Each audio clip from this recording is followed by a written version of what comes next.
ஜோதிட நேயர்கள் அனைவருக்கும் வணக்கம். இப்பொழுது நாம் இந்த வீடியோ தலைப்புகளில் பார்க்கக்கூடிய தலைப்பு என்னவென்றால், ஜீவனஸ்தானம் பலம் யாருக்கு? அதாவது ஜீவனஸ்தானம்னு சம்பாத்திய ஸ்தானம். ஒவ்வொரு ஜாதகங்கள் பார்த்தோம் அப்படின்னா, ஒரே நாளில் நிறையா பேர் பிறந்திருப்பாங்க. ஆனால் சந்திரன் அமைப்புப்படி அந்த கிரக அமைப்புகள் ஒன்றாகத்தான் இருக்கும். ஆனால் லக்ன அமைப்புகள் படி எல்லாத்தையும் மாற்றி விட்டுரும். அப்போ யார் அதிகமான சம்பாத்தியம்? ஒரே வருஷத்தில் பிறந்த ஒரு 10 பேர் இருக்காங்க பார்த்தோம்னா, ஒருத்தன் 1:30 மணி, ஒருத்தன் 4:30 மணி, ஒருத்தன் மதியம் 3 மணி, இன்னொருத்தன் காலையில் 10 மணி, இப்படி பிறந்திருப்பாங்க. ஆனால் அவங்களுக்கு ராசி ஒன்றாத்தான் இருக்கும். பார்த்தோம்னா லக்ன அமைப்பு ரீதியாக எல்லாமே மாறுபட்டோம். இந்த ஜீவனஸ்தான பலம் யாருக்குன்னு பார்த்தோம் அப்படின்னா, இந்த ஜாதகத்தில் ஜீவனாதிபதி, சம்பாத்தியத்தின் அதிபதி, அவர் எந்த கிரகத்தோடு சேர்ந்திருக்கார்? நல்லவர் வீட்டில் இருக்காரா, கெட்டவர் வீட்டில் இருக்காரா? நல்லவர் சாரம் வாங்கியிருக்காரா, கெட்டவர் சாரம் வாங்கியிருக்காரா? அதிகமான நல்லவர் கூட சேர்ந்திருக்காரா, அதிகமான கெட்டவர் கூட சேர்ந்திருக்காரா? ஸ்தான பலம் எப்படி வாங்கியிருக்காரு? அவர் எந்த துறையில் ஈடுபட்டு அதிகமான சம்பாத்தியத்தை பெறுவார்? இதெல்லாம் அவங்கவுங்க ஜாதக அமைப்புப்படி மாறுபடும்.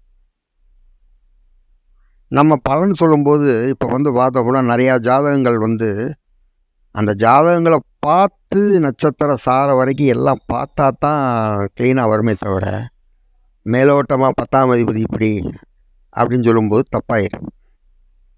அதுக்கு தான் பார்க்கும்போது ஜாதகங்கள்லாம் பார்த்தோம் அப்படின்னா, முறையாக வெத்தலை பாக்கு வாங்கி நல்ல நேரத்தில் நல்ல ஓரையில் சொல்லுவாங்க. காரணம் அப்படின்னா, அந்த ஓரையில் சொல்லும்போதே அதனுடைய ஜீவன அமைப்பு, சம்பாத்திய அமைப்பு பலப்பற்றுன்னு ஒரு கணக்கு இருக்குது.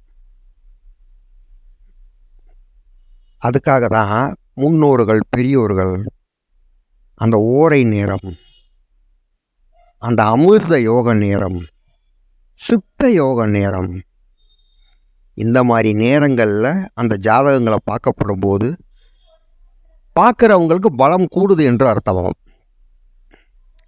என்ன நோக்கத்துக்காக அவன் பார்க்குறாங்களோ, நமக்கு நல்ல திசை நடக்குதுங்க, ஆனால் சம்பாத்தியம் ரொம்ப கம்மியாக இருக்குது அப்படிங்கிற நோக்கத்தில் அவங்க பார்க்குறாங்கன்னா, இந்த ஓரைகள் இந்த நேரங்களில் செய்யும்போது அவங்களுக்கு கூடுகிறது ஜீவனஸ்தான அமைப்பு. அதனால தான் நான் சொல்கிறேன் திரும்ப திரும்ப வீடியோகளில், மொத்தத்தில் எல்லாத்தையுமே ஒரே இதாக நம்ம சொல்லிட்டோம்னா அது தப்பாயிடும்.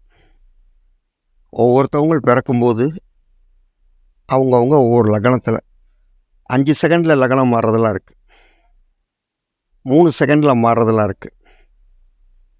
ஒரே இரட்டை குழந்தை பிறக்கும், நீங்கள் பார்த்தீங்கன்னா ஒரே நேரத்தில் பிறக்கும் அக்யூரட்டாக.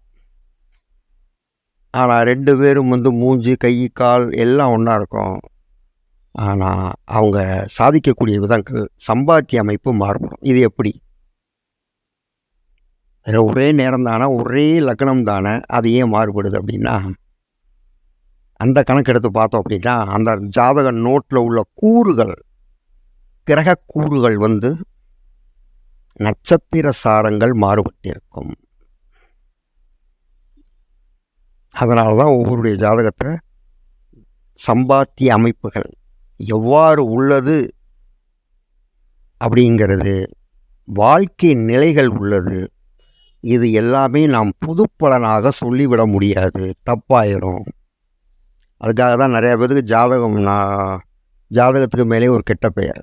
நல்லா தாங்க பார்த்தோம், நல்லா இருக்குன்னாங்க அப்படின்னா அவங்க புதுப்பலனில் சொல்லியிருப்பாங்க. ஒரு ஜாதகம் பார்க்குறதுனா கிட்டத்தட்ட ஃபுல்லாக அலசி ஆராய்ஞ்சு பார்க்கணும்னா 1.5 மணி நேரம் ஆகும், டிகிரி கணக்கு வரைக்கும்.